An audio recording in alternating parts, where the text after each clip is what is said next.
guys, I'm Tim Elliott, and we're in downtown Springfield to start this Magnify career video. Maybe you're like I was and aren't sure what career you want or even what you're good at. Don't worry. That's why we're taking a look at 16 different industries so you can get a better picture of what careers are out there. Today, we're looking at architecture and construction. So many things that you use or walk by every day were created by skilled men and women who like to work with their hands, have impressive endurance, and were able to work together to finish a project. Today we're visiting 2 local construction companies so that we can learn about occupations that you might be interested in. Let's go.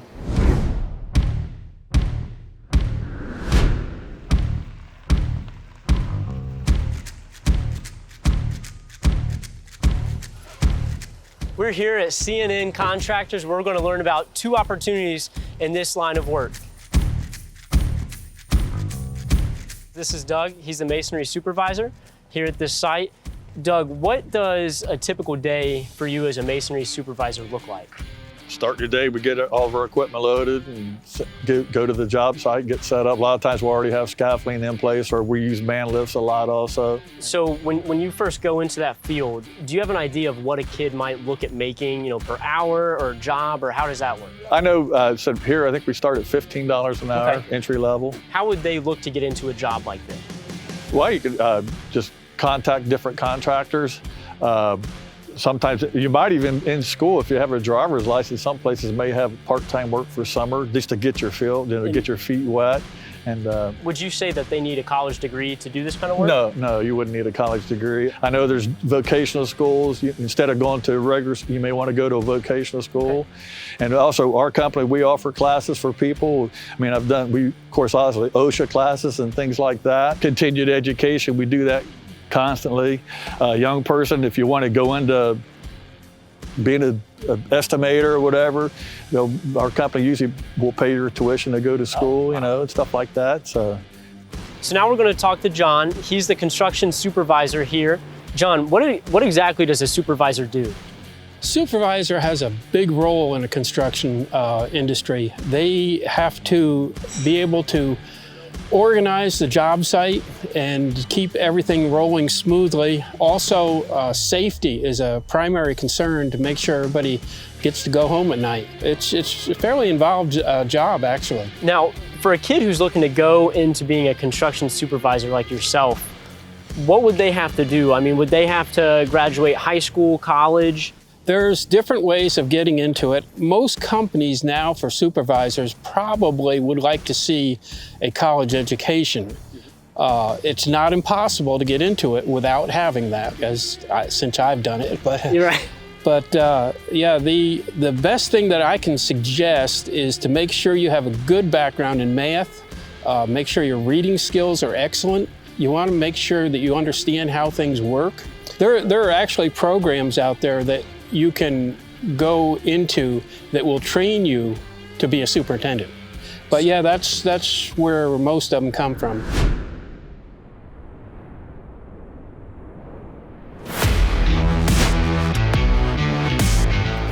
We're here visiting CAP Construction at the A.B. Graham building, the birthplace of 4-H. I'm here with Phil. He's a carpenter for CAP Construction, and he's going to tell us a little bit about what being a carpenter means. So Phil, what would a day in the job look like for a carpenter? We'll start out early in the morning. Depends on the progress of the job. We could be heading right into doing doors, setting countertops. We do foundations. I do foundations, tying rebar. I'm a certified structural steel welder now. We get into a little bit of everything here. Okay, so it might be a general misconception that carpentry is only woodwork. No, because I mean, you get into like these tops here, which are epoxy tops. So countertops, cabinets. Right. Windows, you can get into metal with them, and so. So there's a wide variety within carpentry that you could specialize in. If you enjoyed one or the other, you could lean towards that. Right. I mean, is that probably true? Yeah, that's very true. Okay, so if a kid came to you and asked how do they become a carpenter, would you say, hey, graduate high school and then go to college, or trade school? I mean, what would that look like? I would definitely say graduate high school, get that done, come in, work hard, and like at CAP, I've learned so much at CAP just from working with other people, and CAP's always teaching you how to get better at doing whatever you're interested in. Okay, so a lot of on-job training. Yeah. What do you like about this job? learning a trade that I can take home to my house and do my own work on and not have to pay somebody else. I can do that all myself. I can do a lot of different stuff at my house that a normal homeowner can't do, as far as like I built a secret bookcase for my closet door. Oh, wow. With this kind of job as a carpenter, would it be a good job to have if you had a family? I mean, would you be able to provide financially for yourself or a family? What does that look like? Yeah, this job you can excel really well with your wages. I've been doing great, and you know, with that cap, we get insurance, and for my wife and I, and 401k, retirement, and all that, and they match it. So, yeah, I do great. It's a great opportunity. That was cool. So we're going to head over to Cap's office and talk about some other job opportunities. We've just arrived at Cap Construction. We're about to go meet with Adam Russell, project manager.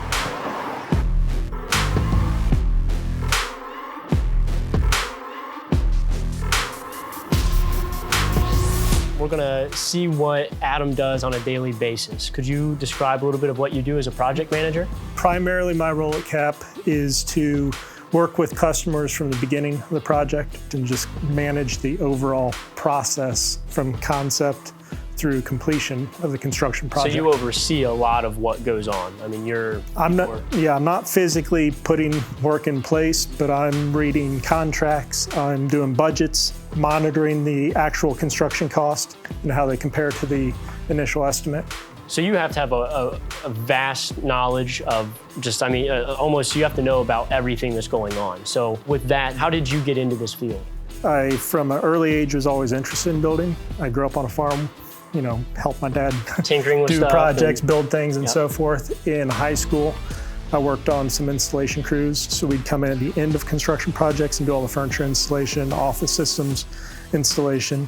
And then when I started at CAP, I actually spent the first summer working on a crew. From that, started working on small estimates, larger estimates, and working on the estimating aspect of the job, and then naturally moved into some project management and up to larger projects, and that's where I'm at today. And so following that, if a kid came to you and they were able to get a job, what does climbing the ladder look like? Can you just explore a little more from a financial side? I would say starting pay, somebody young, very little experience, could be anywhere around $60,000.